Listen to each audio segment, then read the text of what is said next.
She what? Oh, she is. Oh.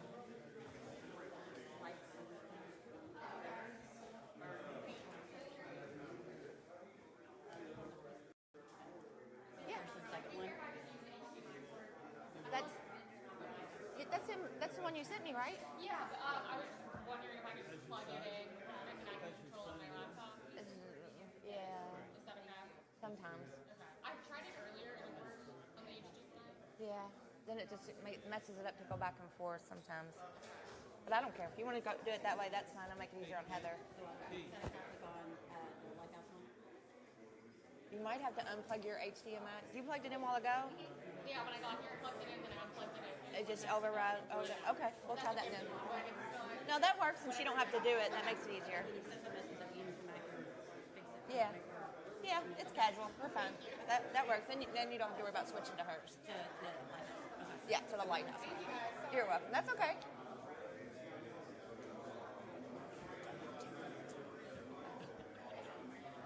It's all the time. I didn't. I mean, hopefully it does. If she's already practiced, hopefully it works the same today. I think the worst case, you might have to unplug your HDMI and plug it back in. After she unplugs hers, if it don't go back. And don't forget about the F4 button, because it can fuck up that too.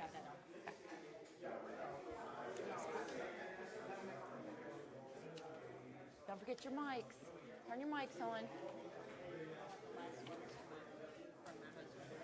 What?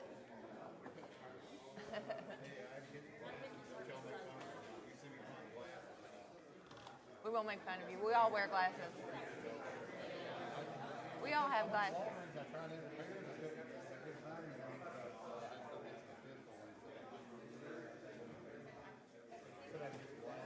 Well, put your mic on so people can hear you. Well, not everybody does. Or they put them on, they don't wear them. Yeah, make sure it's green.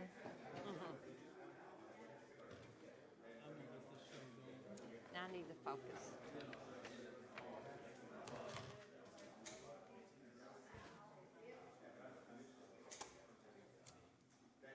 Well, good morning. Welcome to the Bullitt County Fiscal Court. Today is July the 2nd, and it's 9:30 a.m. And at this time, Mr. Griffith, if you'd come up and give the invocation and lead us in the pledge, please.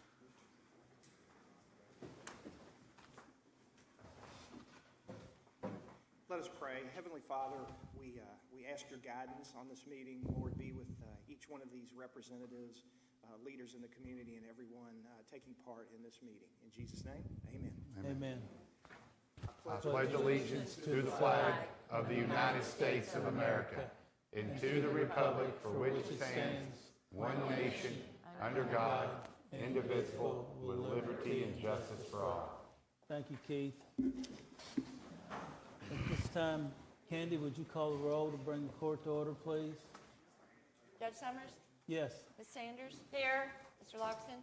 Yes. Ms. Johnson? Here. Mr. Bleemel? Yes. All present. Thank you. The approval of the minutes for the June 18th, 2024 Bullitt County Fiscal Court meeting. I make a motion to approve the minutes for June the 18th, 2024. Second. Got a motion by 1st District Magistrate Sanders, a second by 2nd District Magistrate Logsdon to approve the minutes of the Bullitt County Fiscal Court of June the 18th as submitted. Candy, call the roll, please. Ms. Sanders? Yes. Mr. Loxton? Yes. Ms. Johnson? Yes. Mr. Bleemel? Yes. Judge Summers? Yes. Motion carried. Thank you. The Treasurer's Transfer Report, Tanan. That would be dated for June the 30th and also for July the 2nd for your approval. I make a motion that we accept and approve the Treasurer's Transfer Report as presented. Second. Got a motion by 2nd District Magistrate Logsdon, a second by 3rd and 4th District Magistrates Johnson and Bleemel to approve the Treasurer's Transfer Report as presented.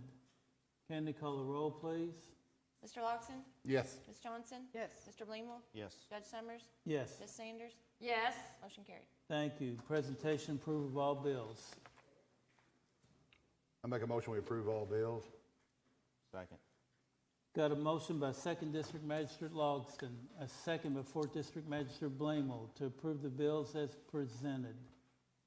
Candy, call the roll. Ms. Johnson? Yes. Mr. Blemel? Yes. Judge Summers? Yes, Ms. Sanders? Yes. Mr. Logston? Yes. Motion carried. thank you.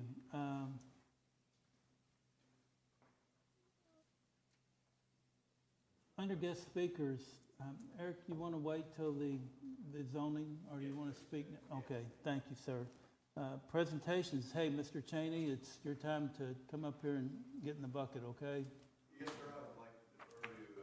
Tom Hall, who is the planning section supervisor of District 5 to present the program today. Thank you so much. Mr. Hall, welcome. Good morning. Like Larry said, I'm Tom Hall. I'm the District 5 Planning Section Supervisor. And Larry's kind of the guy that makes all the secret sauces in planning, and I just deliver the message. He organizes our meetings and coordinates the rural secondary presentations, and I'm going to describe the work and ultimately ask for the court's concurrence on our rural secondary road paving program. First things first, let's introduce our team, everybody that's with KYTC that's here today. We got Zachary Jordan Smith and Jackson Beener. These guys are our maintenance engineers in Bullitt County, on the ground in Bullitt County. We have Larry Cheney, of course, from planning, and we also have Jeremy Shaw, who works with us in planning. And we have our chief district engineer here, Matt Bullock. Okay, so the purpose of our visit today is to seek concurrence on the rural secondary road paving program. And the cabinet maintains what's called the state primary road system in each county. And that's separated into 4 road systems. The state primary roads, which are our bigger roads, interstates and parkways. State secondary system, which is big surface roads like Kentucky 44 and maybe US 31.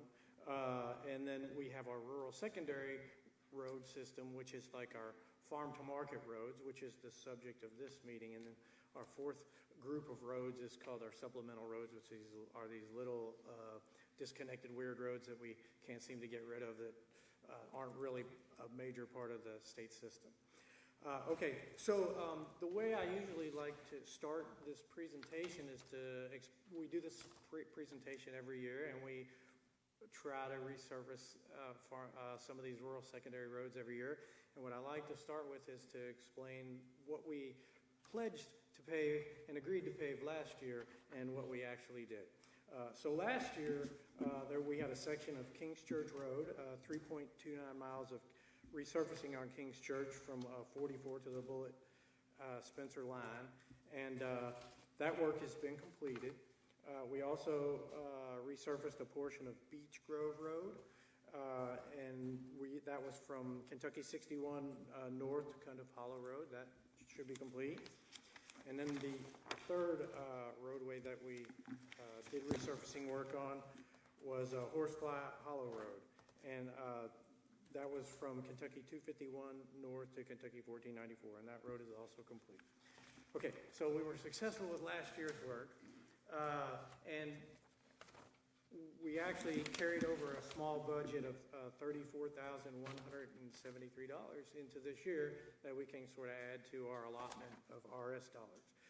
Now, each county gets an allotment of RS dollars, but before we can decide how many roads we can pave, there's a lot of dollars that need to sort of be carved off the top of our rural secondary allotment of funds. And so my goal is to walk through the carve-outs and then get to the point where I can explain what roads we intend to pave, and then we'll ask for the court's concurrence. So first of all, like I said, we had a carryover from last year of $34,173. And then our Office of Rural and Municipal Aid gives us an allotment for Bullitt County for RS roads in the amount of $1,197,550. So we add last year's carryover and the allotment for this year. And so our starting funds is $1,231,723,000. Okay, so now we start carving off pieces of that before we can get to the actual paving program. And the first thing is that the state maintenance barn does a lot of work. We do pothole patching and snow and ice removal and all that on our RS routes. So we have to carve out an amount to pay for that work. And so we have 72.142 miles of RS routes in Bullitt County, and our cost of maintenance per mile is about $6,300 per mile. So the grand total for our actual maintenance of the roads over the years, $455,100. So we have to take that away from our total funds available. And so that leaves us with $776,623.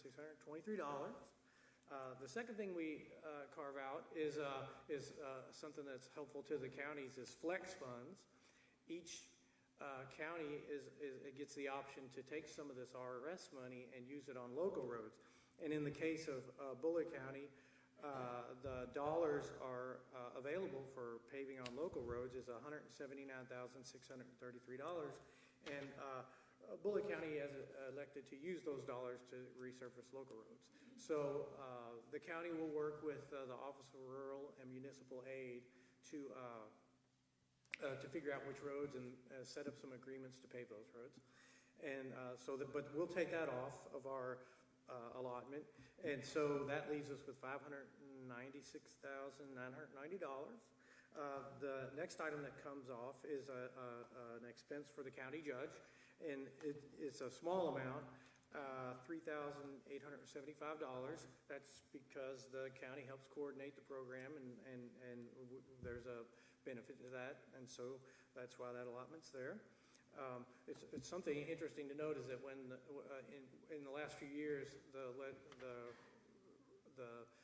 statutes have changed and new judges incoming don't get that allotment. So Judge Summers, I guess as long as you stick around, the county will get that allotment. But if a new judge comes in, it stops. Okay, so taking that off of the funds available, we end up with $593,115. And this is the amount of money that we can use to resurface roads in the county this year. That's rural secondary roads. And so we have 4 projects we'd like to present and try to get the court's concurrence on. And the first one is Stringer Lane. This is Kentucky 2674. We would propose to resurface Stringer Lane from US 31E to Kentucky 44. The cost of that resurfacing would be $340,529, and that is our first project. That's, like I said, it's in the northeast part of the county. Our second road that we would propose to do resurfacing on would be Kentucky 2672, which is Knob Creek Road, from Kentucky 1526 to very near Lake Elmer Road. The resurfacing for that road, it's just a mile of paving, would be $115,446, and that leaves us $137,140 to keep moving, keep working with. Our third proposed resurfacing project is about 0.7 of a mile of roadway on Dawson Hill Road, which is Kentucky 1531. That will be from Kentucky 1319 to the Bullitt-Jefferson County line. And the cost of that would be $76,792. And then the last item on our list, our fourth project, would be a project in the southeast corner of the county. And this is some patching work on Deatsville Road, Kentucky 1604. There's 2 spots we would propose doing asphalt patching at a cost of $30,000. And so with these 4 road projects on our rural secondary roads, that uses up our $593,115 with about $30,000 to spare. So that would be our proposal. If the county would agree to that, we would want to see that either in a resolution from the court that says we agree that this is a good group of roads to pave, and that's our preferred way of getting a response because it's fairly quick. The other way is you can agree in the minutes to our road paving program, but we have to wait for another fiscal court meeting to get those minutes confirmed before we can use them as an actionable item to approve our RS program. So, and the quicker the better, because the quicker we can get concurrence, the quicker we can put the resurfacing work on those. So, first of all, is there any questions on the 4 road projects that we're proposing? I have one question. I'm kind of new at this too. Will Louisville Paving be doing this, or will the state be doing this? No. Will you contract it? What we do is we will put an advertisement out on our state website, and paving contractors that are qualified to do work by KYTC can put in bids, and the lowest agreeable bid will get the work. Last year, Louisville Paving did the work, Yes. but that doesn't necessarily mean they'll get the work this year. So it's open bid for It that? is, it is. Okay. Sir, I have a question. Stringer Lane, currently there's several culverts that the road has been cut through on Stringer Lane. I'm presuming you all are doing that, and the question I had is that part of this repaving of Stringer Lane? I think our maintenance guys might have some. We had several culverts and drainage structures fail on Stringer Lane, and our maintenance crew put together a project and went out there and replaced them all, knowing that the plan was to pave Stringer Lane ultimately. And once that road is paved, we'll have completely closed pipes under it now. And so now, if somebody were to go through there doing 55 miles an hour right now, they would have it'd be pretty hazardous. Is it gonna remain that way until this paving gets done? Our maintenance crew monitor those. Yeah. I mean, yeah, we do a lot of pipe replacement prior to resurfacing. If they get bad and have dips in them, then we go out and put some rock in there until we get the actual resurfacing come through. So we'll keep monitoring those. Okay. Yeah, I'm glad to see Stringer Lane on their list of recommendations. We do get a lot of calls about that, and to what Sheriff Scholler said, I've received several calls about the crossovers, and when I contacted you all and reached out, I was kind of told that it was going to be, one of those things where it would eventually be paved, and that's why they hadn't done anything. But I mean, it would be very advantageous to monitor that, with the maintenance crews, because there is continuous, I've got several calls about the concerns about that. But I really appreciate it. But while you guys are here, thank you for coming. But I would like to note one particular road that's been a major concern, and actually crews showed up today, so thank you. I don't know to what extent the repair is going to be, but I know there's been countless calls in, and that's East 2706. That's a State Greenbrier Road. I get several calls. I know Magistrate Johnson, she's been on that road, travels it quite a bit, and has even sent me pictures. But I've got some other pictures from other people, and I've been out there several times. But there's a large portion of the road that's kind of collapsing, breaking away from the road, and it's really a major concern. But it's not only that area, there's several other areas. If you're not real familiar with that road, I'd love to see a traffic count on that road too, because that road is kind of turned into a bypass for Mount Washington residents to go to the sports park. And I know it's been people in the past has brought it up. If you put it in your GPS, a lot of times going to the sports park or even Mount Washington, it'll direct semi-traffic and large trucks that way. That road is heavily traveled, and probably less than just 50 yards from 44, there's a bridge and a drainage crossing there that's been patched, and it's in dire need of repairs too. And there's even the County Road Department at times have been out there and put orange cones to kind of, but that road needs to be addressed bad because of the number. And I would love to know how many cars are traveling that road today, but it has turned into a bypass for Mount Washington, and I know that's a state road. But 2706 Greenbrier Road. Thank you.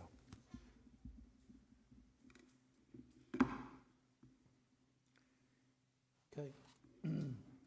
So we have the resolution from last year, Tammy. And I can read it real quick, Judge. Okay. Commonwealth of Kentucky, Bullitt County Fiscal Court, Resolution 24-03. A resolution indicating concurrence with the KYTC 2024-2025 Rural Secondary Paving Recommendations for Bullitt County, Kentucky as presented. Whereas the Commonwealth of Kentucky Transportation Cabinet has presented the Bullitt County Fiscal Court its 2024-2025 Rural Secondary Program, including KYTC's paving recommendations, and whereas it is necessary for Bullitt County Fiscal Court to indicate its concurrence with the paving recommendations as presented or to offer other recommendations, and whereas the Bullitt County Fiscal Court determines it is in the best interest of the residents of Bullitt County to concur with the paving recommendations of KYTC for the 2024-2025 Rural Secondary Program. Now therefore be it resolved that Bullitt County Fiscal Court does hereby concur with KYTC's 2024-2025 Rural Secondary Program paving recommendations as presented for Bullitt County, Kentucky. Thank you, Tammy. So at this time, I'll entertain a motion to approve the resolution to, I'll make a motion that we approve the rural secondary recommendation provided today. I second. got a motion by Second District Magistrate Logston, a second by First District Magistrate Sanders to approve the rural secondary road concurrence agreement with the KYTC. Candy, call the roll. Mr. Blingmore? Yes. Judge Summers? Yes. Ms. Sanders? Yes. Mr. Logston? Yes. Ms. Johnson? Yes. Motion carried. Thank you. Thank you, Mr. Hall. Thank you. Matt, thank you all so much. Mr. Cheney, I don't know the other three folks that well, but Just a real quick question. I know this will go out for bid. Could you give us a ballpark idea of any kind of anticipation when maybe 6 Yeah. months? Well, this is for next fiscal year. So Right. We started that yesterday. Yeah. So we usually said if we get them in, you're on one of our first fiscal court meetings, so Yeah. we let them get out the letting in the next few months. Okay. If not 3 to 4, depending on when that actually lets. The fiscal year calendar obviously is June 30th of next year. That's going to be the ultimate completion date, but if it gets in early enough, it could be the end of this year. Okay. We don't know that right now. Just keep an eye out. Okay, sounds good. Thanks so much. thank you, Matt. Y'all have a good day. Charlie, first reading, public hearing, is zoning ordinance 24-17, Nicholas Nolan.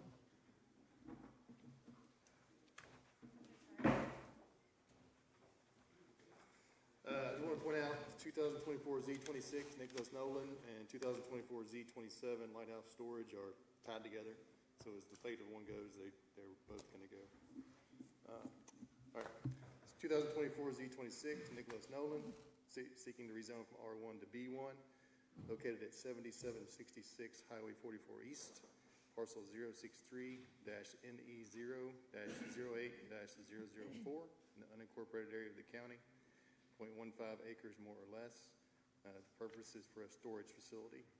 Comprehensive plan calls for low-density residential.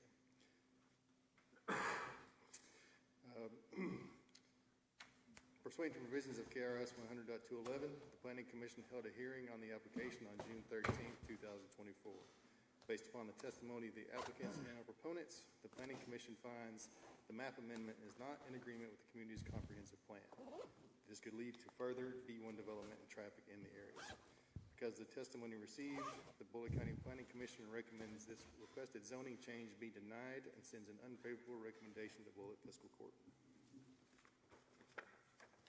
Tammy? Commonwealth of Kentucky, County of Bullitt, zoning ordinance number 24-17.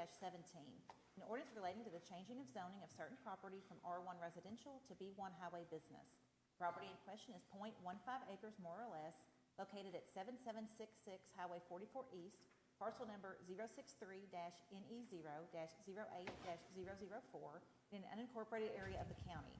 Whereas the Fiscal Court of Bullitt County has considered the evidence of the public hearing held by the Joint Planning Commission, any of the recommendations of the Commission, the information provided in the staff report of the Office of Bullitt County Planning and Zoning, and the testimony and evidence presented at the public hearing held by the Fiscal Court, and whereas the Fiscal Court disputes and rejects the reasons of the Joint Planning Commission for denial of said zoning change, and disapproves and rejects the recommendations of the Planning Commission in this matter as set out in said minutes, and based upon its own findings of fact, determines that the proposed zoning change is acceptable and should be approved.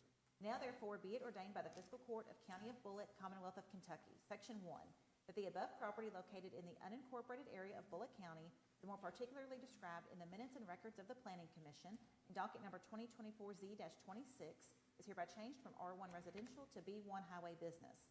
Section 2, this ordinance shall take effect upon passage and publication as required by law. Section 3, should any section, provision, or part of this ordinance be declared unconstitutional or invalid for any reason by a court of competent jurisdiction, then the remainder of this ordinance shall not be affected and shall remain in full force and effect. Section 4, all ordinances and resolutions to the extent they are inconsistent herewith are hereby repealed. Given first reading and public hearing at a regular meeting of the Bullitt County Fiscal Court on the 2nd day of July 2024, to be given second reading at a regular meeting of the Bullitt County Fiscal Court on the 16th day of July 2024. Thank you, Tammy.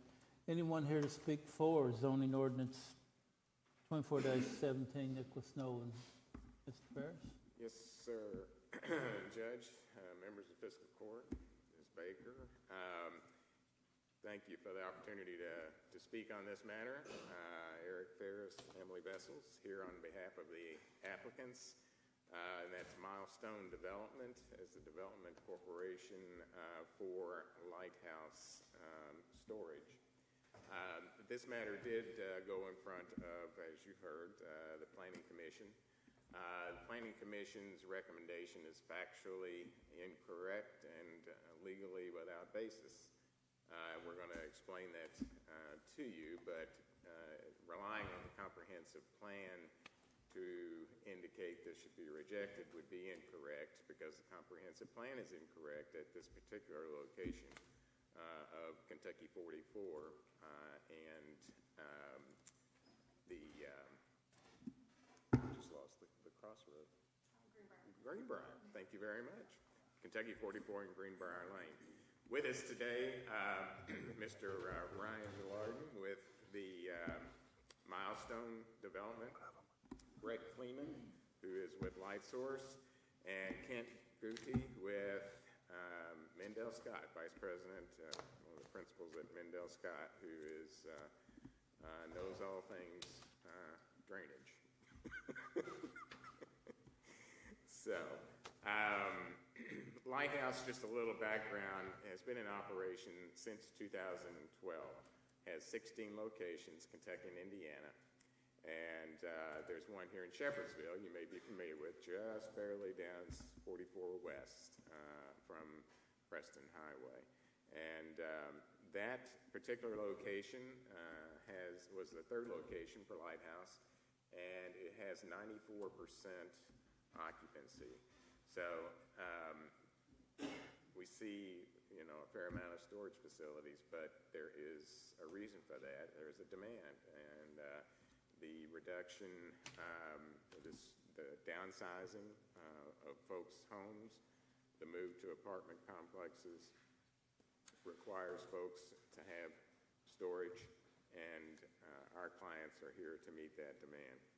So I'm going to turn it over to Emily to run through the presentation with you, and I may do my Vanna White thing here on the side and point and about a couple of things as we go through. And we welcome questions as we go along as well. Hi, Emily Vessels with Dinsmore and Scholl here on behalf of the applicant. And the, where's this one? Here. Sorry.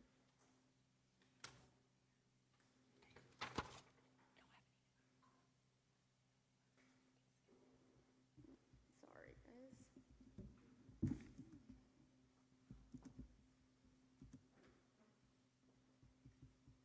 I'm just going to exit presentation mode. Maybe that'll... Okay.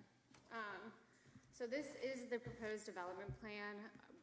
When we presented in front of the Planning Commission, one of the concerns was drainage in the area. So to take into account for that, they have added a detention basin at that access point off of Highway 44, as you can see there. The proposed development will have 6 buildings, and one of them will be climate controlled. They'll have an office space at the front on that main building there, where there'll be a kiosk inside. It is a 24/7 storage facility, so there is no one on site at all times, but they do hire a walkthrough specialist that services the units, make sure that the property is well kept, and just is in charge of making sure everything's going well with the site, and they are available 24/7 through the kiosk. They just don't have a physical person there. And right at the front of the office, there is going to be a gate where they'll have keypad entry as well as gating all around, so it'll be a secured property. And you can see the tree lines. They're going to have adjacent to the current residential sites that will provide significant buffering from the proposed buildings and the residential sites that are there today. This is just an overview of the current location and other commercial and industrial sites. You can see where Eric's pointing. That's where our proposed development is going to be. There are several commercial and industrial sites along Highway 44, Jerry's Auto Repair and Towing, Farrell's D&I Drywall, Hatfield Developments, First Response Pressure Washing, and the U-Haul facility. Specifically, there is the industrial sites located at the intersection of Greenbrier and Highway 44. And we'll get into the current and future land use map. So on the right is the future land use map, and on the left is the current land use map. So as you can see on the current land use map, the industrial sites I was talking about right at Greenbrier that are located near this facility, proposed facility. And then on the right, for the future land use map, you can see where they contemplated the commercial development along Highway 44. So it's just extending that trend. And I understand there's a new comprehensive plan being discussed right now that might emphasize that trend and justify this zoning request for even further. And there's also, I'll let Eric talk about that, the industrial site located there, and then the business right next to it. You want to add, Eric? So this is the broader view of the current land use map. As you can see, there's several industrial sites located along Highway 44, some split zoning, and highway business as well, and also a few freestanding commercial sites, which is one of the strategies the comprehensive plan discusses, is allowing for freestanding sites when it's compatible with the area, and we believe the location of this site would be compatible with the area given the industrial location next door and all the commercial developments along Highway 44. From what I understand, there also has been a new commercial development that was just opened last week for a commercial shopping center off of Highway 44. The brown on the existing map reflects existing commercial zoning.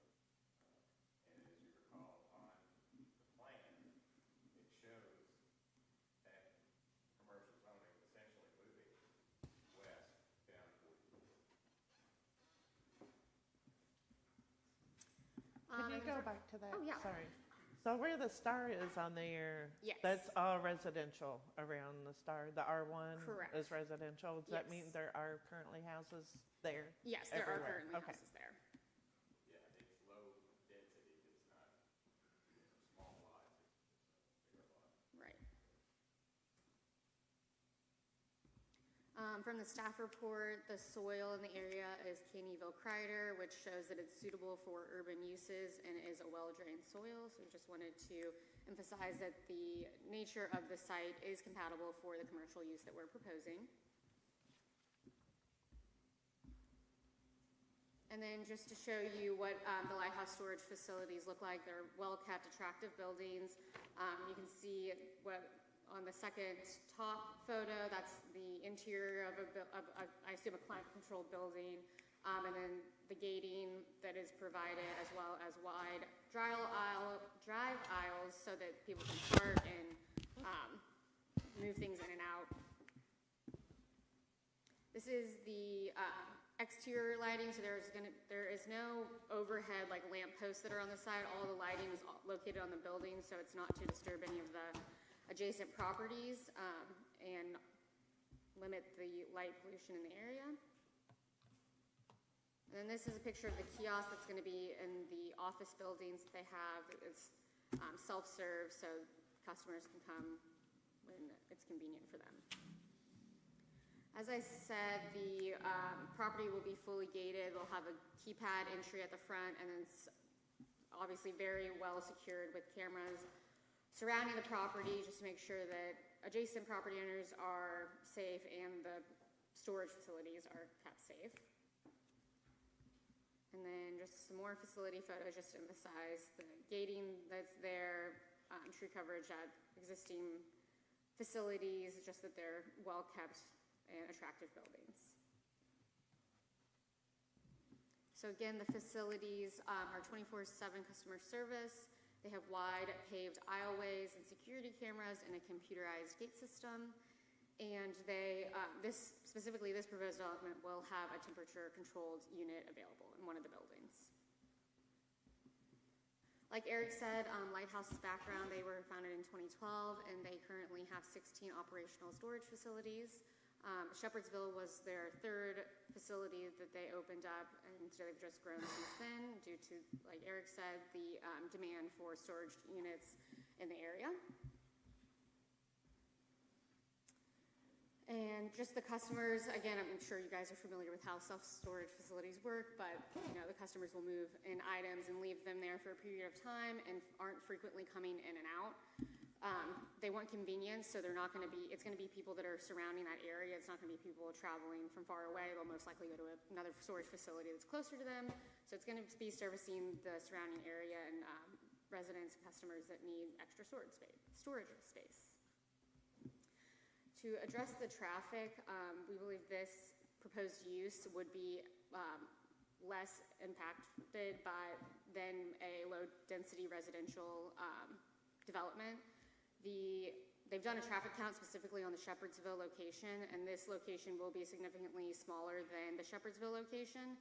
And the Shepherdsville location had an average of 6 total entries. They had about 2.5 cars coming in and out between 5 p.m. and 10 p.m., and about 1.5, almost 2 cars between 6 a.m. and 5 p.m. So, every zoning case we have, folks, it's traffic and it's drainage, right? This is not a traffic generator. This takes the existing traffic, the existing residents, the folks who live in the area, and this is a place they pull off. It's not a new residential development that's going to bring new folks in. It's a place for existing residents to use. And this is significant because, this is the Shepherdsville, as Emily indicated, Ryan and Brett, well, I'm going to ask you all to verify this, of course.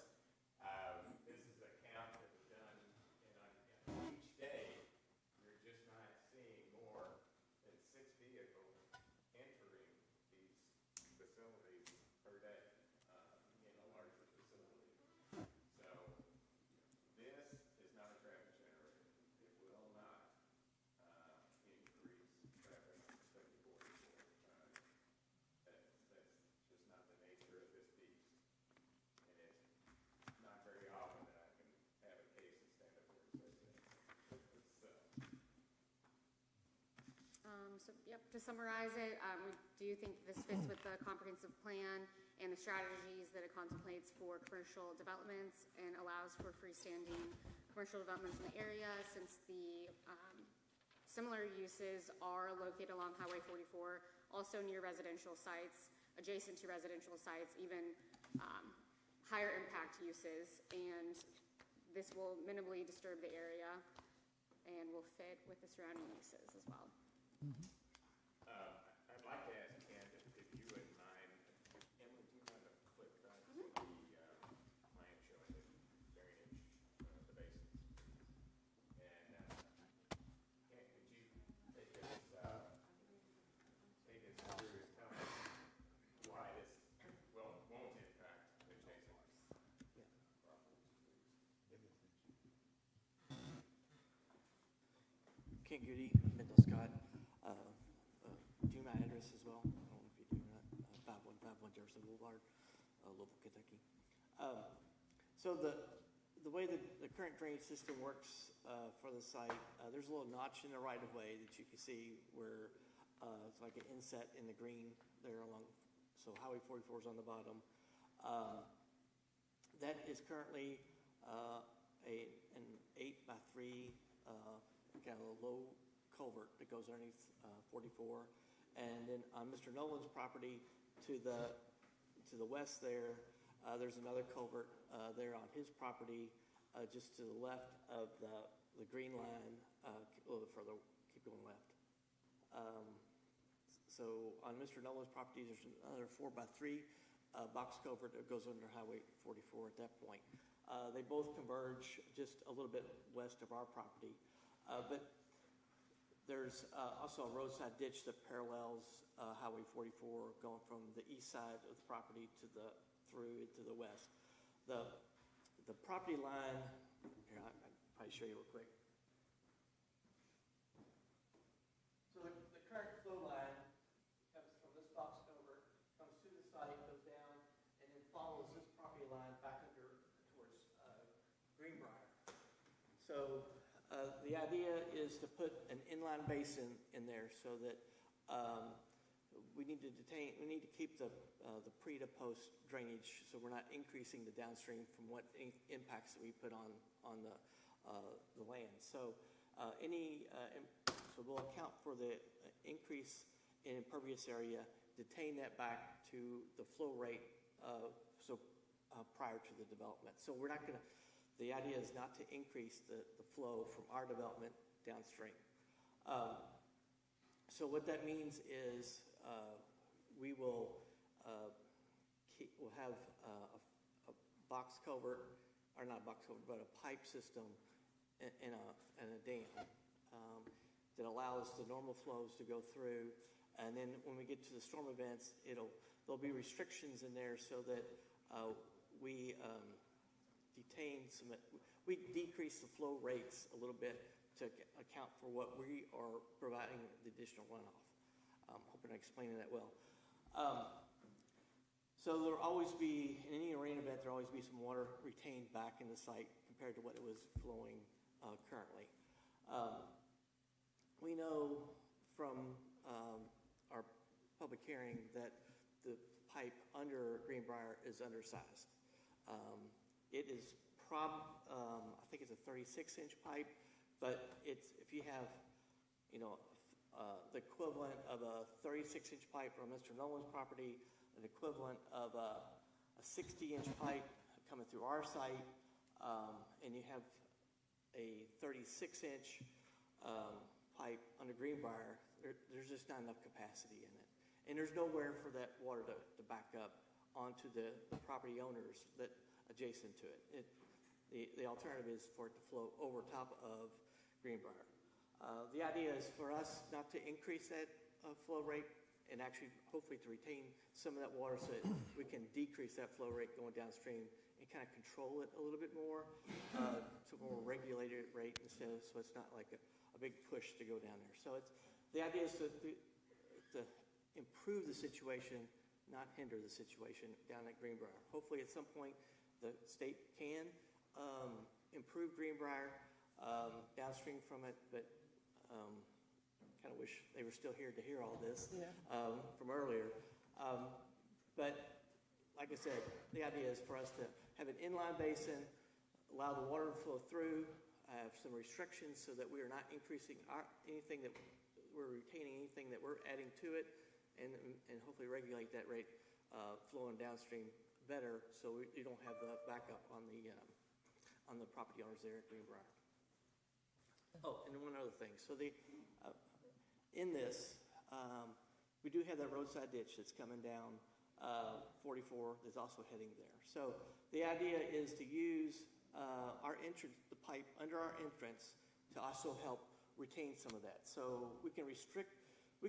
So that's the right blue area there to the east of the entrance. So the idea would be that pipe that goes under our entrance is to allow that water to back up as much as we can in up to a 100-year storm, so it doesn't affect the upstream property owner. But it's kind of a two-stage basin, but basically to restrict some of that water that's flowing in to help slow the water down and not increase it downstream.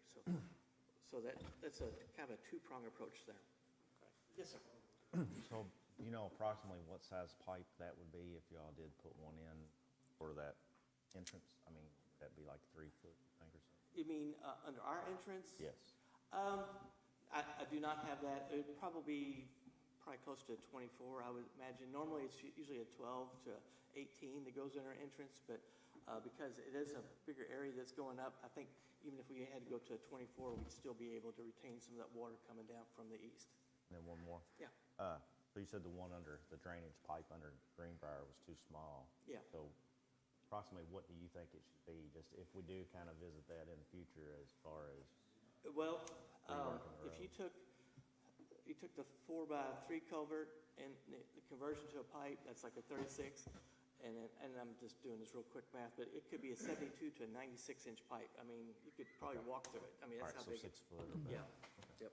And I think that's kind of what's honestly alarming too, is that, because we met out there at that property and looked at everything, and since then I've kind of really looked at it since it's been cleared off, and there's a pretty good sized creek that runs through there, you know, and I assume your proposal is to pipe that, cover that creek up, run it to For a retention portion basin. of it, yes. But that's what, you know, that area floods pretty good. I've seen since we met out there, and that was kind of concerning to me. If you're suggesting that Greenbrier currently right now isn't adequately equipped to handle the water that's getting now, you know, any kind of change at all, I think, you know, it's a little bit concerning. But your thought is with the large creek running through there, you'd put a pipe system through there to the retention basin and cover the Yes, creek up? it'll be an open, for most of it will be open, in an open ditch to go to the basin itself. But there will be a pipe in the dam portion of the basin to regulate that flow. So the creek part would be cleaned, open, ditched? Yeah. Because it does need to flow there naturally, and it doesn't need to, the normal flow does not need to be detained. It just needs to be able to continue to flow as it would. But it's in the higher storm events is when that water needs to be retained back so that it's not causing problems downstream. There's really nowhere for it to back up at Greenbrier. It's basically a cut ditch through there. I mean, it's a very channelized ditch, so there's no room for it to expand. Because normally what happens is you have a ditch that's open, like a creek or whatever, and then so as the flow increases, the channel will either widen and also it'll lower, and if it's rock on the bottom, it just keeps going. That's why you have the erosion on the sides of the bank. Well, in the case there for the property owner right there, it's completely channelized. So when it gets to Greenbrier, it's there, and it can only go over top. It can't go, it can't widen right there. And I understand why he did what he did. I mean, I'm not saying that's. There's just nowhere for the big events for the water to go, so it has to go over Greenbrier. It can't go out. It's got to go over. So at this point, that particular culvert at Greenbrier, is that a state KYTC? It is a state. I guess we kind of established. You said there was a problem. That's the one. Actually, it's funny. I wasn't even thinking about your case when I brought that up because, you know, we've had numerous calls about that road there, and that culvert that we're talking about is, you know, got some issues obviously going on. It's getting a lot more water right now than it should, so that's kind of alarming and concerning, you know, what's going on here. One thing that you wouldn't necessarily be able to answer this, maybe, or you might be able to, I assume you've all been to the site, but probably my biggest concern is outside of what falls within the comprehensive plan and everything else, is when we met out there that day and I pulled out, is the visibility. Right there at Bleemel, there's a huge blind spot right there. Have y'all addressed that? Or? Yes, so we staked the entrance for KYTC's plan reviewer, Elizabeth Urett, and so she went back out there after we staked the entrance location, and she approved the entrance location preliminary. So that is it going to be closer down to Greenbrier, or where is it? No, it's actually further. It seems like the closer you get the other direction. Yes, because it comes over a hill and then it flattens out as you get towards Greenbrier. So currently it sits a little bit lower than 44. So when the entrance comes in, it'll be within 2% of 44. So you'll be sitting a little bit higher. So you'll have better visibility at the entrance because you won't be sitting down below the 44. You'll actually be sitting almost level with 44 as you're pulling out. But KYTC actually came out and gave a preliminary approval based on site. Yes, as it currently stands, yes, yeah. Anyone else that we can answer? Eric, I've got a question. Yeah. And, do you all, I'm not familiar with the facility that's here in Shepherdsville as to what access is provided to law enforcement and so forth, but I know across the country, there's some concern, there's been multiple places around that, because of the anonymity, of the access, ingress, egress, where they're using, drug dealers are using the stash houses for both drugs and money. So we desire to have access to inside the gate, and I don't know what your all policy is as to how available that access will be. Yeah, we give all of the law enforcement at every facility 24/7 access. You have your own code. We even encourage it. We want them to train their dogs, let their dogs run, pull over, do paperwork. We do that in every facility we own. Absolutely. Okay, thanks a lot. Yep. So, Ryan, Brett, is there anything else that Emily or I have addressed that you I would was like just to? gonna say, what Sean was talking about, on the far right, where the green stops up there, like when me and you met there that day, there is a tree line there.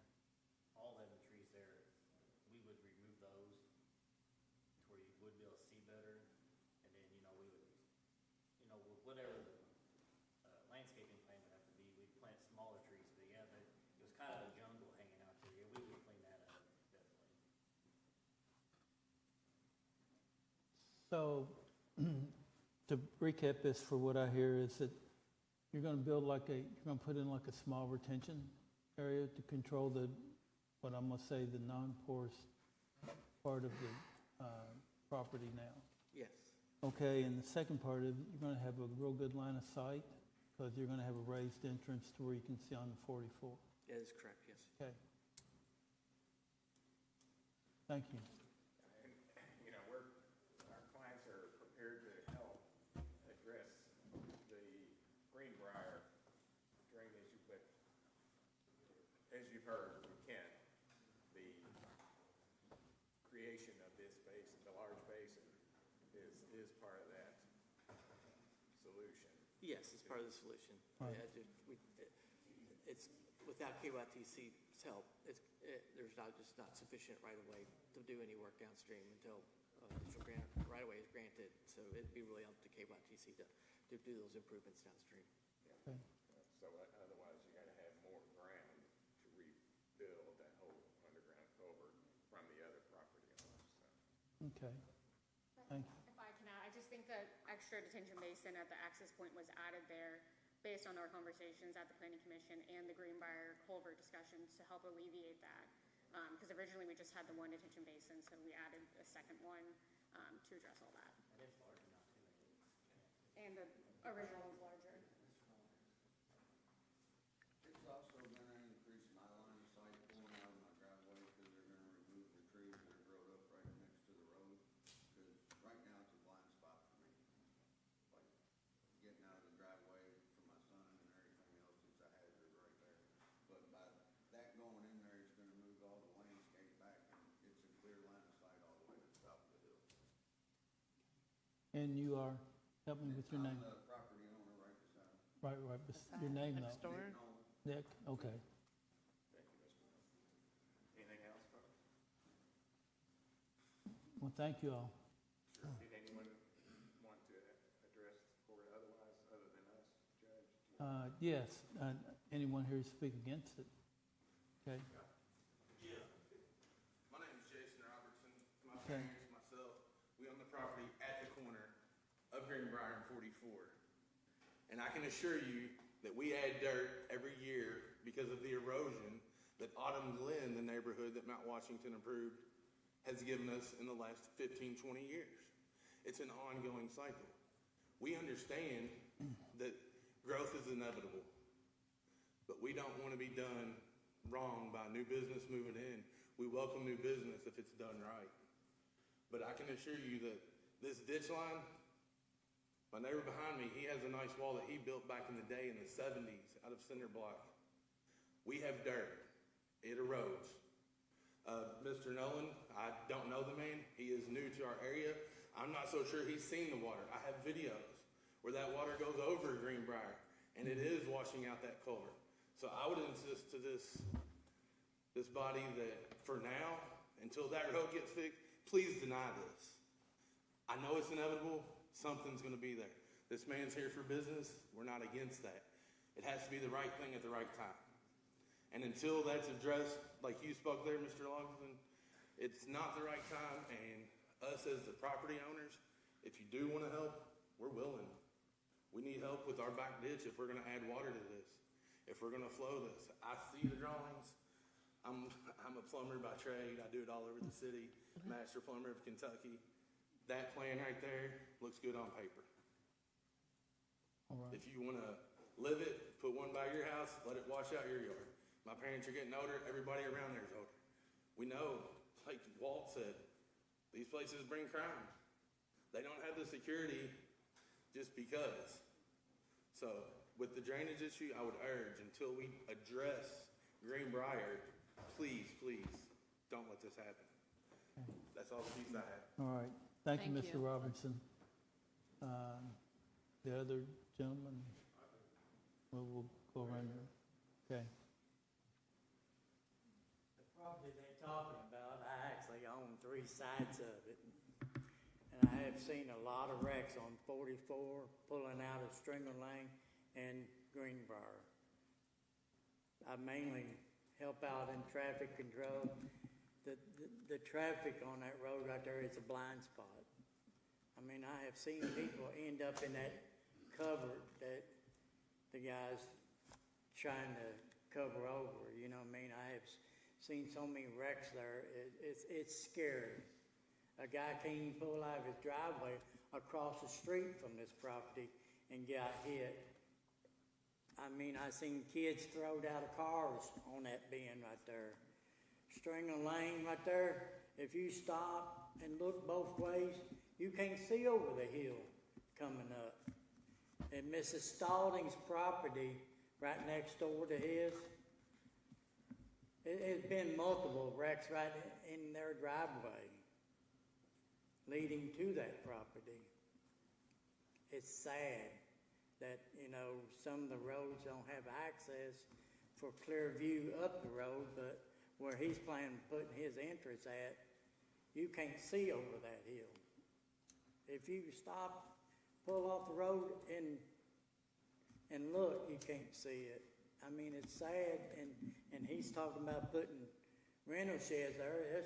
That's people coming in and out all day long, you know. And I mean, if you ever try to pull out on 44 of that from 5 to 6 or 6 to 7, I mean, it's line of traffic all the way up through there. It's funny because we got chairs sitting out there watching the wrecks. People dropping off the side of the road going up Greenbrier. I mean, it's like watching NASCAR. I mean, I'll be honest with you. I mean, I feel for the people that's going to be traveling or pulling out there. You know, I mean, and the water issue, if he's planning on putting all that concrete and all that, that's going to flow downhill. I mean, my flow's on his flow's on Mr. Flynn's, and Mr. Flynn's flows across the street to the church, and I mean, it keeps going down. I mean, I have seen water back up almost 18 inches on top of that road. And he's talking about putting a drainage ditch with a cap on it to overfill it. It's going to be just like a water hose feeding down through there. I mean, it's going to take the cover out. If you stop at Mr. Flynn's house and walk down to that ditch and look at the road, I mean, all the gravel is actually washing out underneath of it. I mean, it's no stop to it. I mean, if all that water comes off that hill from the south down to it, goes across Mr. Robertson's yard and down to the ditch. Everything from, Jay Romine's building 2 new houses up on the hill. All that water comes down through there. He built a pond. The old man that had the property before that built a pond to hold some of that water back. But I mean, it's eventually gonna come down that hill. I mean, it's sad, but I mean, I like to see development. You know, I like to see start building a rental place, build an ambulance service where they can maintain their vehicles right there, because 44 is getting a lot more wrecks every day. I mean, last night at 2 o'clock, I seen flashing lights on 44. So, thank you, guys. Yes, and what's your name, sir? Raymond Arkenberg. Can you spell Arkenberg for me, please? All right. A-R-K-E-N-B-E-R-G. A-R-K-E-N-B-E-R-G? Yes, sir. Thank you so much. Thank you. Thanks. Thank you. Gentleman in blue.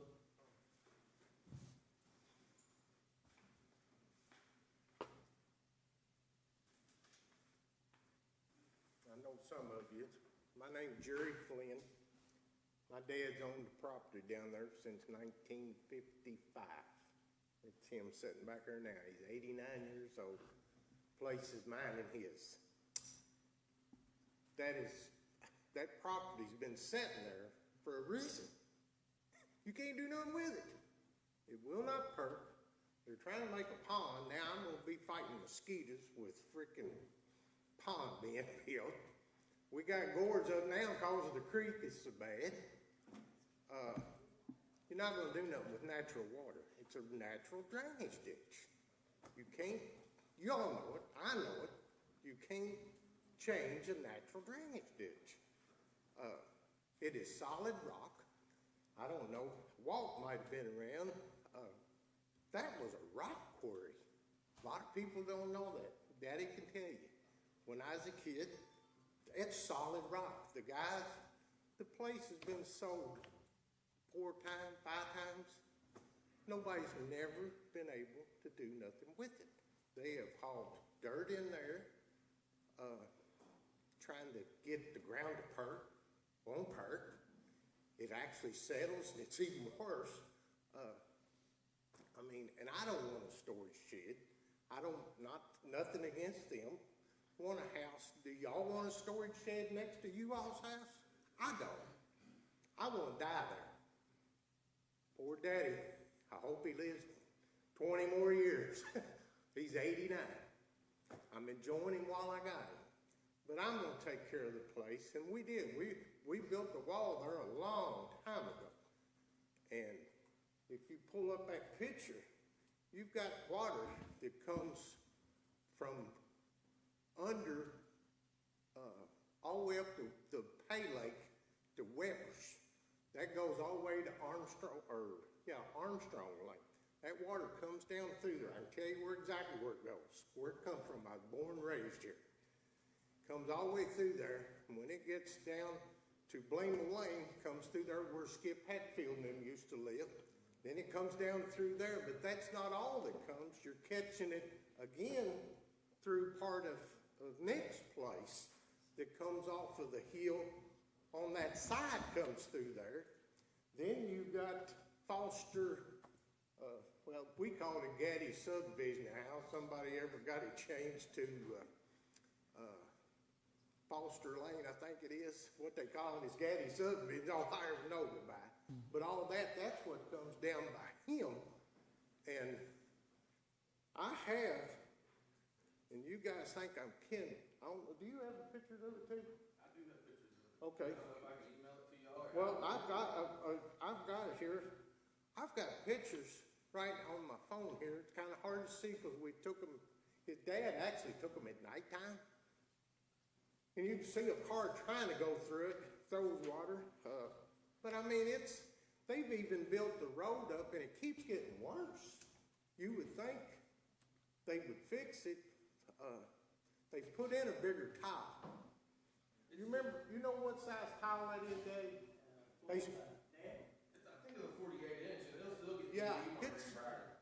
I mean, they put a bigger tile in, it still goes. It don't do it all the time, but Sean's been through there. I mean, it's bad. But anyway, the traffic, 44, we've got 3 storage shed units within 3 miles there. You got a storage shed unit that's up there by Pearls. I don't know the name of it. You've got the storage unit across from, Quarry. That's Bruley's old storage. Then you got the storage unit that's up there across from Art McMahon's place over there. You got a storage. Already got 3 within 3 miles. The world, you need more storage unit and more traffic. Open 24 hours, like you said. I had a 4-wheeler stowed right there in my dad's driveway. Got cameras of the car coming in, getting it and everything. Never have found them. Pretty sure I know who got it. He'd been in the courthouse and jail no telling how many times. They can put all these cameras and stuff up they want, but we know it. You know it. That don't help. But we're just totally against it. I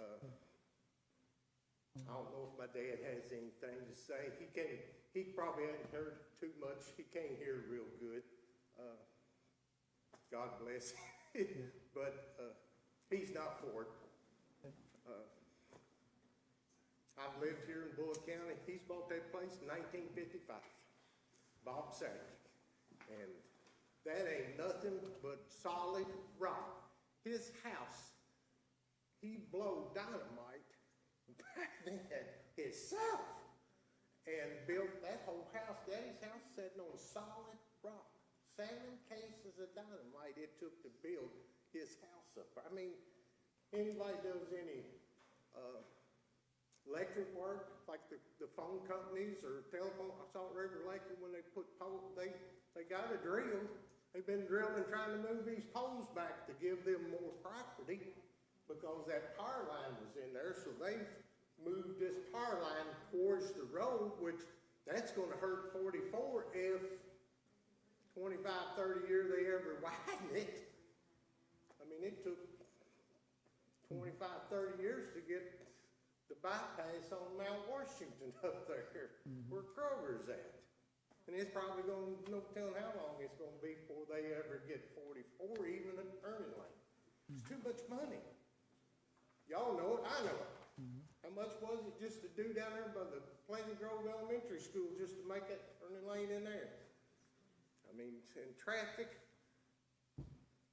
I had a wreck here a while back, and I had them on my phone, but I think I took them off. But here a while back, they had a wreck, and it was up there at Greenbrier.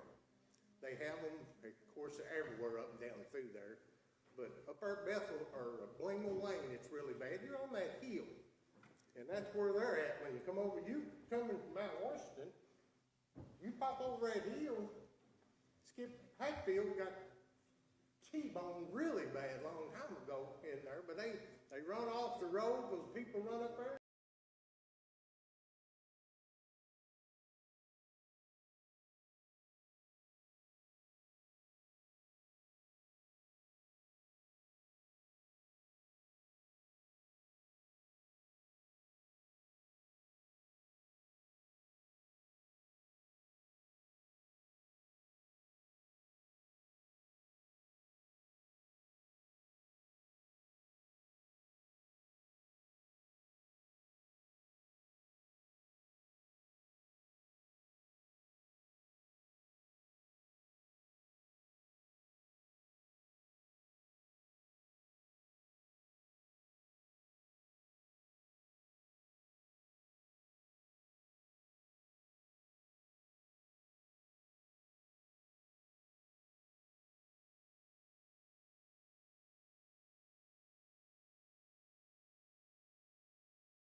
Actually, Lloyd Lane, which y'all probably know where it's at, down there by the store.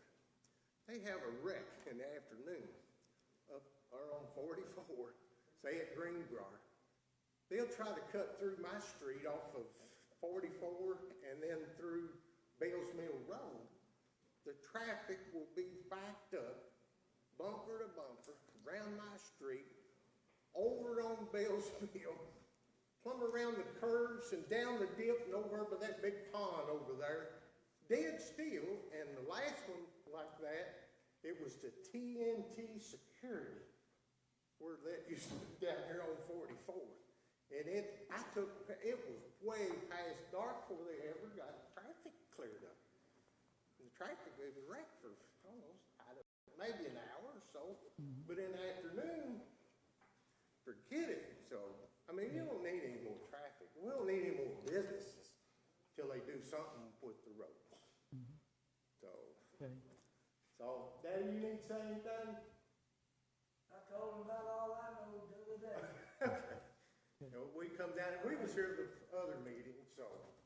I've been there since 1963, and I've seen a lot of stuff since then, and a lot of changes. We all know it's gonna change, but they've been widening 44 for 50 years, and it ain't done yet, and the traffic's so bad on it. Hey, everybody knows what the traffic is on 44. I tell you what they do, now that they've got the light down there by me, instead of coming to, it backs up so bad, they'll cut through the subdivision, come up there trying to get through, by me because of that light. Then when they get to Greenbrier, they're gonna cut through Greenbrier to go wherever they're wanting to go. It's like Sean earlier said, a bypass. But water, you cannot, you all know it and I know it, you can't control water.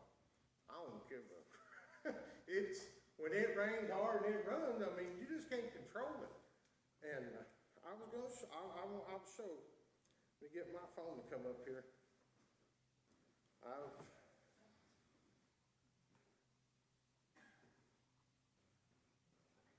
Tammy, are we on the first reading or the second? First.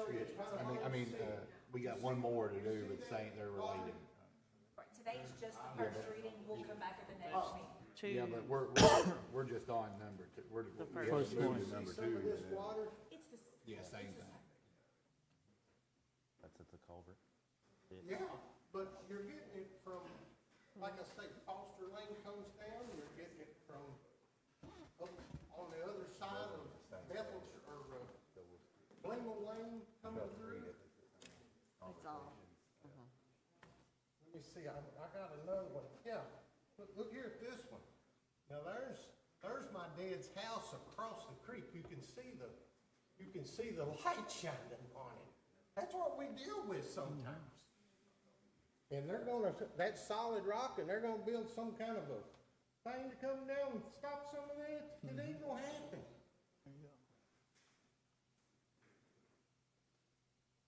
See, that's, look at it.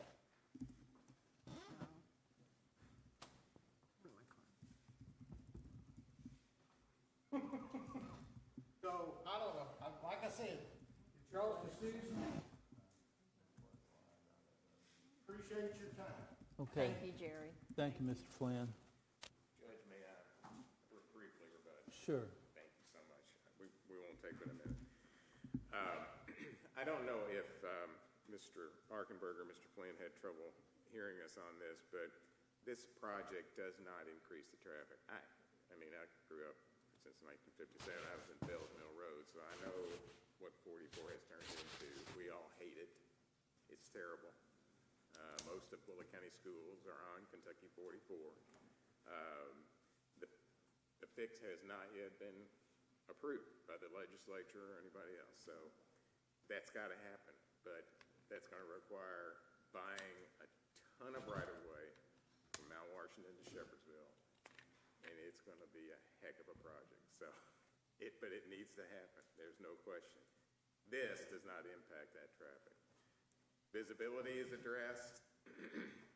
The thing is, if we put residential units on here that are approved under the current zoning, you're going to generate more traffic out of this site than the 6 units or less that are going to be in and out of there on a daily basis in a storage facility.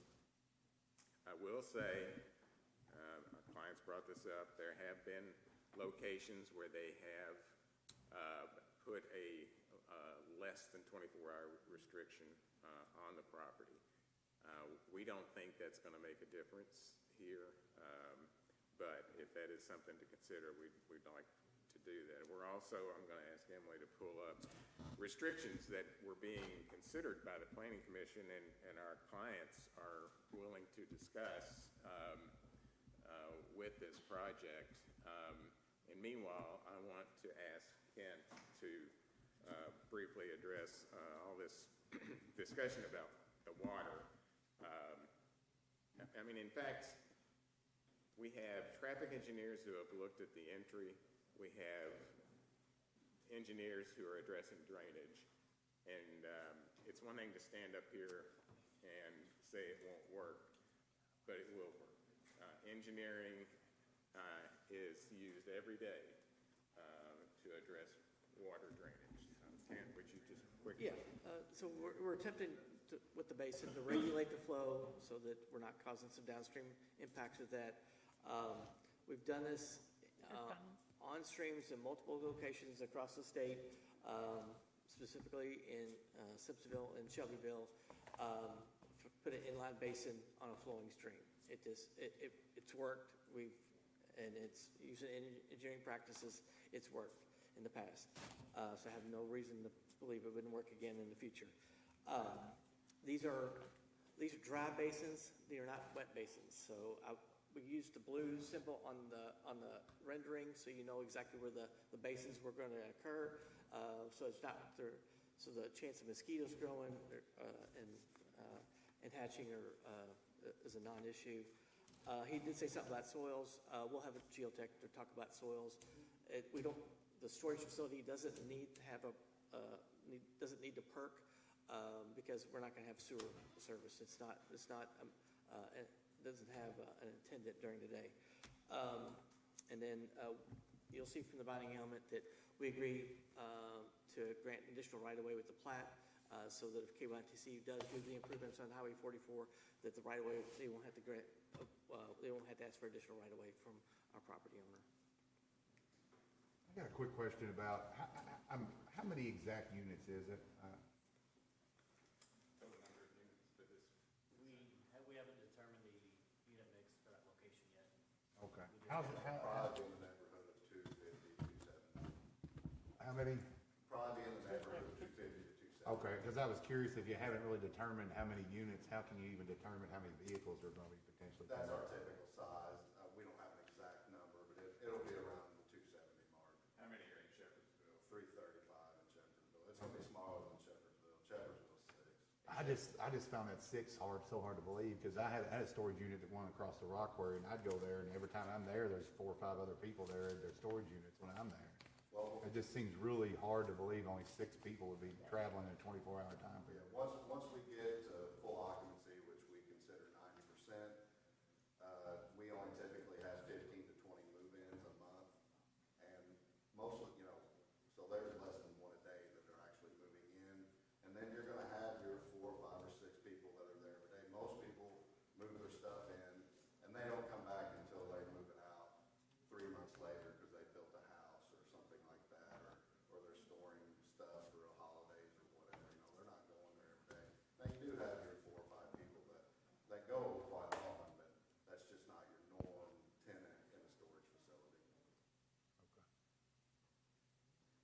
So there's not going to be restrooms or an office there? No, we don't do it. No, it's an unmanned facility. We visit it twice a week, and to do walkthroughs and cleanups and all that stuff. But no, there's nothing on site for that. Anything else?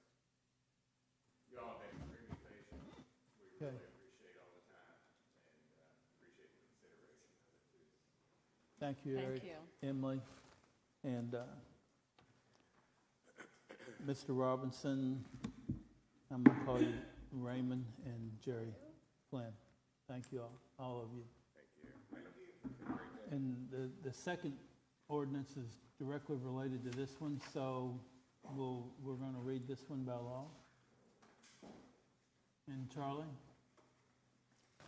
if you'll read zoning ordinance 24-18, Lighthouse Storage of Mount Washington LLC. Planning docket 2024-Z27, Lighthouse Storage of Mount Washington LLC, seeking to rezone from R1 to B1, located on Highway 44 East, parcel 063-NE0-08-003, in the unincorporated area of the county, 2.853 acres more or less, for the purpose of a storage facility, comprehensive plan, calls for low density residential. Pursuant to provisions of KRS 100.211, the Planning Commission held a public hearing on the application on June 13th, 2024, based upon the testimony of the applicants and proponents. The Planning Commission finds the map amendment is not in agreement with the community's comprehensive plan, and this could lead to further B1 development and traffic in the area. Because of the testimony received, the Planning Commission recommends this requested zoning change be denied and sends an unfavorable recommendation to Bullitt County Fiscal Court. Thank you, Charlie. Tammy? Commonwealth of Kentucky, County of Bullitt, zoning ordinance number 24-18. An ordinance relating to the changing of zoning of certain property from R1 residential to B1 highway business. Property in question is 2.853 acres more or less, located at Highway 44 East, parcel number 063-NE0-08-003 in an unincorporated area of the county. Whereas the Fiscal Court of Bullitt County has considered the evidence of the public hearing held by the Joint Planning Commission and the recommendations of the Commission, the information provided in the staff report of the Office of Bullitt County Planning and Zoning, and the testimony and evidence presented at the public hearing held by the Fiscal Court, and whereas the Fiscal Court disputes and rejects the reasons of the Joint Planning Commission for denial of said zoning change, and disapproves and rejects the recommendations of the Planning Commission in this matter as set out in said minutes, and based upon its own findings of fact, determines that the proposed zoning change is acceptable and should be approved. Now therefore be it ordained by the Fiscal Court of County of Bullitt, Commonwealth of Kentucky, Section 1, that the above property located in the unincorporated area of Bullitt County, and more particularly described in the minutes and records of the Planning Commission, and docket number 2024-Z-27, is hereby changed from R1 residential to B1 highway business. Section 2, this ordinance shall take effect upon passage and publication as required by law. Section 3, should any section, provision, or part of this ordinance be declared unconstitutional or invalid for any reason by a court of competent jurisdiction, then the remainder of this ordinance shall not be affected and shall remain in full force and effect.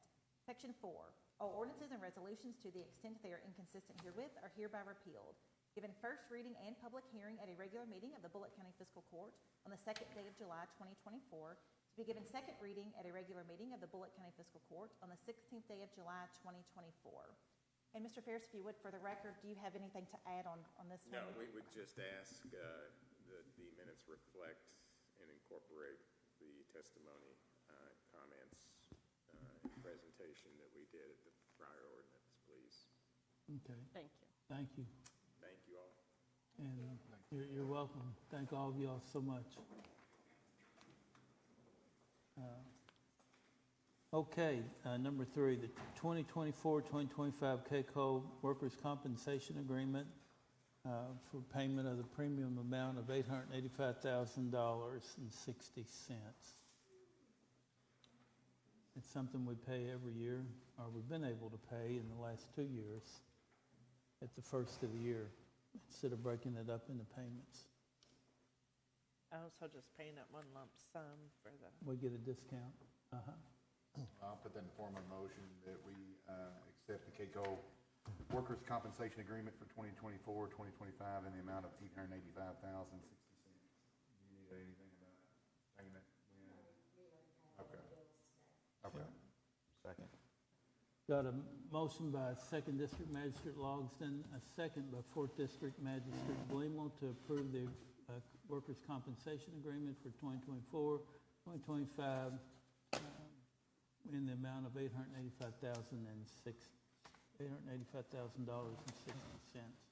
Candy, call the roll, please. Judge Summers? Yes. Ms. Sanders? Yes. Mr. Logsdon? Yes. Ms. Johnson? Yes. Mr. Blemo? Yes. Motion carried. Thank you.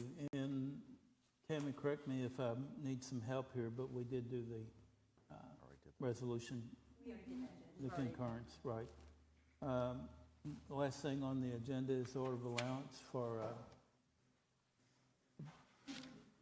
the Board of Assessments, the appeals process. I make a motion that we accept the order of allowance to the Board of Assessment Appeals. I'll second. Got a motion by 1st District Magistrate Sanders, a second by 3rd District Magistrate Johnson to approve the Board of Assessment appeals payment. Ms. Sanders? Yes. Mr. Logston? Yes. Ms. Johnson? Yes. Mr. Blingwell? Yes. Judge Summers? Yes. Motion carried. And if it's still on your agenda, we have no new hires. Comments? Brian, I'll start with you this time. So I've just got one issue I'd like to see if we could look into. Behind Pleasant Grove Elementary School, the intersection of Bogart and Wava, it's subdivision in. And it's wide enough for subdivision, but the buses also use it. And when they're kind of coming in and out, people have to kind of crowd over in the yards and stuff. See if maybe we could address widening that just a little. I don't know if we need to say anything to the school or not, you know, as a local, but those are both county roads, so Okay. just something to make that possibly a little better. All right. And that's at Wava and Bogart. It's Bogart. the First Street directly behind Pleasant Grove Elementary, yes. which are both county roads, but, you know, the buses use it to pull in so they can be door side, Right. so the kids get on cross traffic. Yep. Sure will. Judge, if I might add to that just a little, I'm by there from time to time, and if you catch it at the wrong time, like when school is either letting out or coming in, people are lined up on Bogart Lane, and you can't, it's very difficult to get around them to get to the light. Yep. To exit on Highway 44, and so as that, as we plan that, if the school might be willing to give up, to create a turning lane or something, an additional lane where traffic can set on the schools, on the side of the school property. I think it would, something like that would help the traffic flow during those. Just the peak hours that school's letting in or out. Right. Yeah, and it's kind of like what we did at Lebanon Junction, how we Yes. put the road and kind of made it Right. wider and then we paved it. So if we need to do some kind of interlocal, just something to address some traffic. Okay. Thank you, Brian. Karen? Yes, I would like to see what we need to do to get this pool open, the Maryville pool. Mm-hmm. So I think we need to maybe have a special meeting and have discussion about the pool and sponsors and make it a nonprofit. Let's meet the water company over there, get it turned on, see what happens. Sure.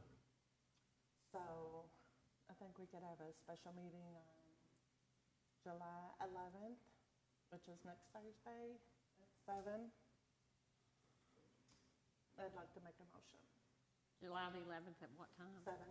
7 Oh, in 11 the at 7. evening? The Planning Commission has a meeting here Yeah. next Thursday night.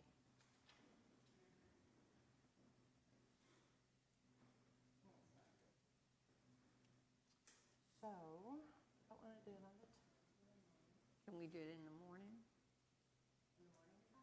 well, I'd like to get some public here, but Oh, I'd okay. also have some sponsors. Okay, sorry. Might want to be here too. Some interested partnerships going on.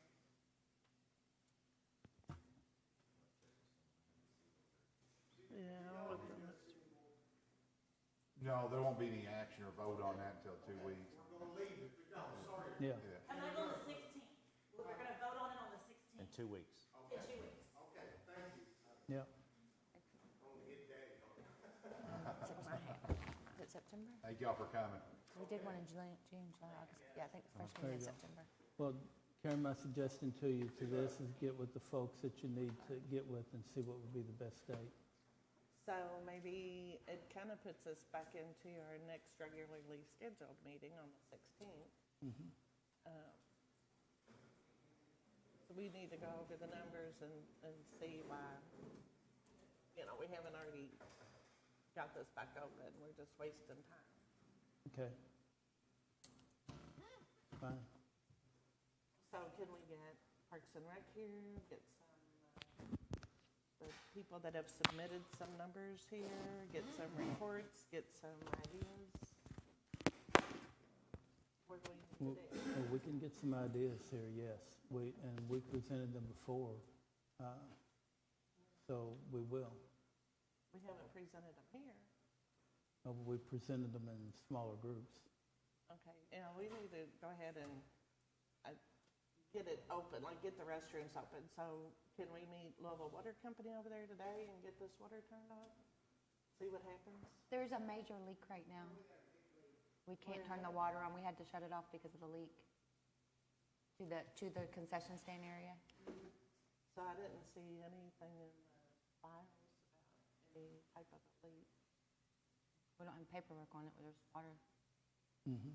There's So just is water that in the gonna look ground. We bad? didn't write a report. Kim Foster's got a company coming out to look at the leak to see what we have to do to get that leak fixed first. So you turned on the water this year? Yeah. Yeah. When was that? Yeah, not that long ago. And you turned it on and what happened? Huh?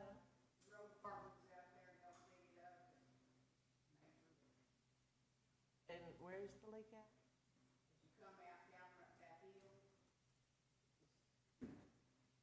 The hill? And so you turned on the main water and what happened? It's on our property. And then what happened? It's not their leak, it's our leak. Right. We're responsible from the meter. We're responsible from the meter, like at your house. Yeah. Going into the concession stand. That was part Going into the concession stand or Yeah, the hill? the hill, where we have the leak Needs new everything. going into the building itself, into probably well, it's not the pool itself. The leak is from the water company Mm-hmm. coming in? Yep. So the water company come out to look at that? The leak is not on the water company side, it's on our On our on our property side. I've been So over we're there. responsible I for couldn't see it. where anything was dug up. Where is it? I don't know exactly, I've not seen it personally. Know what Kim said? Might contact Kim. I was gonna say, is this something like we need to get a plumber to give a price on? Yes. Oh, yeah. Yeah, that's what she's trying to do now. 2 weeks later? Okay, well, we need to hurry up and get this done. Do we have an ad in the paper, or is she making phone calls? How are we going about getting the bids? I know she got a list of plumbers that we use from me and Mark, and she was reaching out to. Yep. So she could be already getting quotes. She might be waiting on paperwork back from the plumbing companies, but I know she is working on it. So we talking about like two different issues, the water to the concessions and then the pool I thought had a leak or something. Does the pool not have a leak? The pool itself has a leak as well. Yeah. But that's There's not no what we're- pump, there's no anything for the pool. But that's not what we're talking about. We're No, talking about. this is a different leak. This is to the This concession is stand. concession stands We're and the talking restroom. We were trying to get restrooms installed. Right, that's what She has you wanted grant at money the for last that, meeting. so we're trying to get that done, but we Restrooms and can't proceed with that until we Well, fix the leak. last meeting, it was 2 months ago and still not, I'm not seeing any progress here. So we're just trying to get something going on. We've got a pool sitting here that's not open still, a Mhm. year and a half later. Yep. This is something that I'm determined I'm gonna get open, and I need to see what needs to be done, but I'm not getting any communication. I mean, I've looked through the files, I don't see anything about a leak in the files. I have paperwork that shows how much it costs to get it open. We have it in the budget, so let's get it open. Mhm. It's really simple. The money's in the budget, we have quotes to get it open, let's get it open.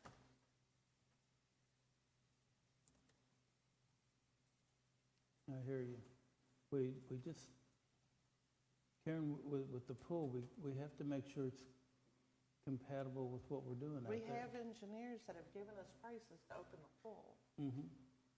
They've given me a presentation. They can come in here and give the same presentation, and let's get this pool open. Okay, we'll get them to come in here. We have all kinds of different prices from different people in here, but we're not seeing anything.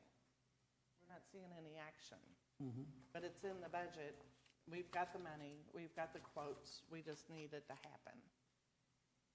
Okay. So I don't even understand, like most of the department heads, I think, should be here monthly giving us an update on everything anyway. Is there a way we need to get those? I'd like to make that a motion. That department heads give a monthly meeting, give a monthly report, a monthly update.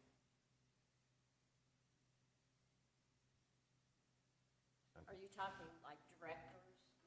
Somebody, a department head from each department needs to be here and tell us what's going on. If it's Public Works, because he does a great job, and our EMS and some of them do great, but Public Works, our Parks and Recreation, I just don't know what they're doing. I'd like to know. Okay, we'll have them here at the next meeting. But that would be every month, every meeting, every department head needs to present us Well, a report, is what I'm used to. I mean, with the city council, that's what we had every single month from every single department head, including Dare to Care. We've got 2 meetings a month. You could divide it up, I guess. I mean, so everybody's Just not. one meeting a month, yeah. I mean, not all directors come, not all are in the same meeting, but I'm saying if there's 2 meetings a month, you could do half and half. Like the first In meeting, lieu of maybe have time. 3 of them, and I'm just using these numbers, and then the third meeting, 3 more. You know, like the road department comes the first Yeah, I mean, it should be Tuesday, very simple, along with just EMS. a couple minutes apiece. We don't need a big discussion unless there's needed to be a big. Yeah, most of them are here. There's just a few department people we probably never see.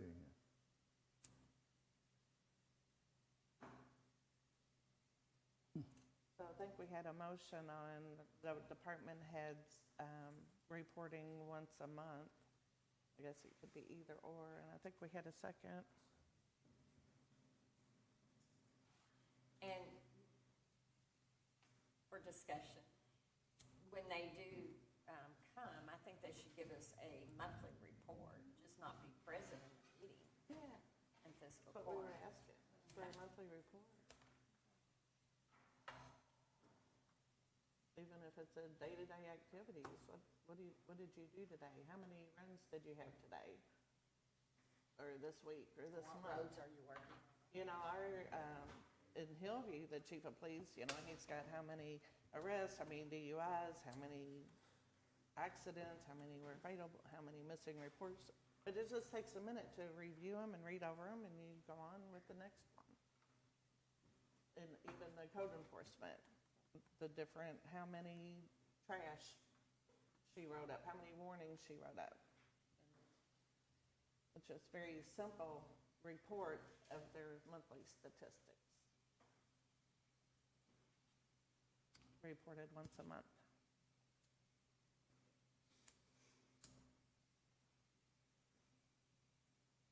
Well, it's 11 o'clock, and we started at 9:30. So when you incorporate that into here, you can budget 3 or 4 hours to be in here each time, How come?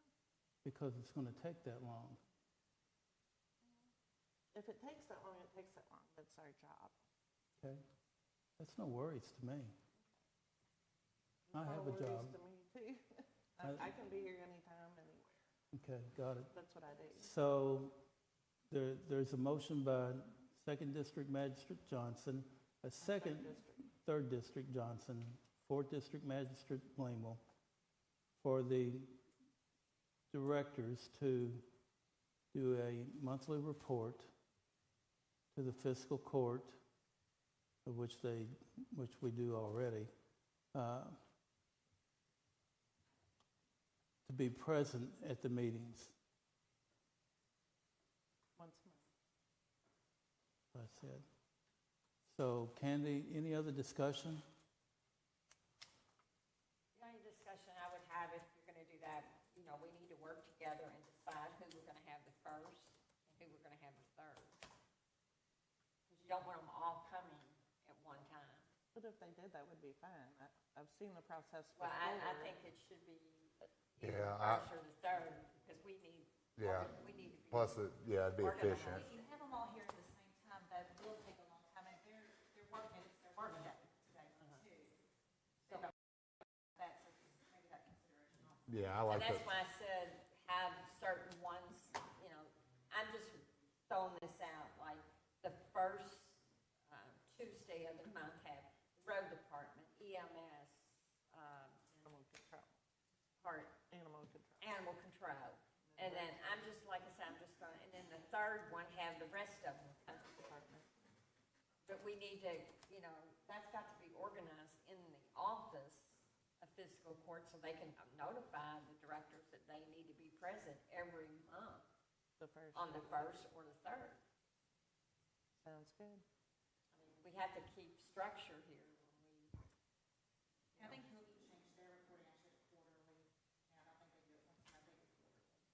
our county is a little larger than Hillview, I'll have to say. At least start with that, because we just don't know where anybody's at. We're not getting any type of feedback, communication, issues, questions. You know, we try to go out here and meet with the actual departments, go to their department, meet with them, see what they do, see if they have any concerns. But it'd be nice for them to come here and just give us a rundown of what's going on. And it's kind of like, I don't recall who did this, if it was Robert or his secretary, actually gave us once a report of what they had done. I don't have it with me, but do y'all recall getting that one time? Yeah, I love that weekly report, but it And I like stopped, that. but it It kind stopped. of let us know, I've what been- roads they worked on, what they've accomplished, and everything. And then one time, I got a news report from EMS. It was like a monthly, but I've never received another one. Do y'all not do that anymore? That was at the judge's request. Okay. We did a presentation. Because I thought that was kind of nice. Yeah. I enjoyed reading. I still have Yeah, it. that was really cool. And, we need, I guess what I'm trying to say for myself, speaking for myself, I like to know what's going on in our county, what the different areas are doing. So when someone asks me, oh, they blacktopped keep you on Lodge Road. Yeah, surprise. We didn't know that was happening.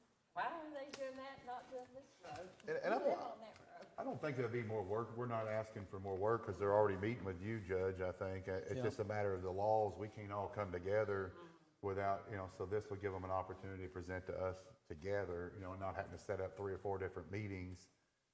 Otherwise, if we want to meet with them, we're going to have to meet with them 3 or 4 different times to keep from having a quorum.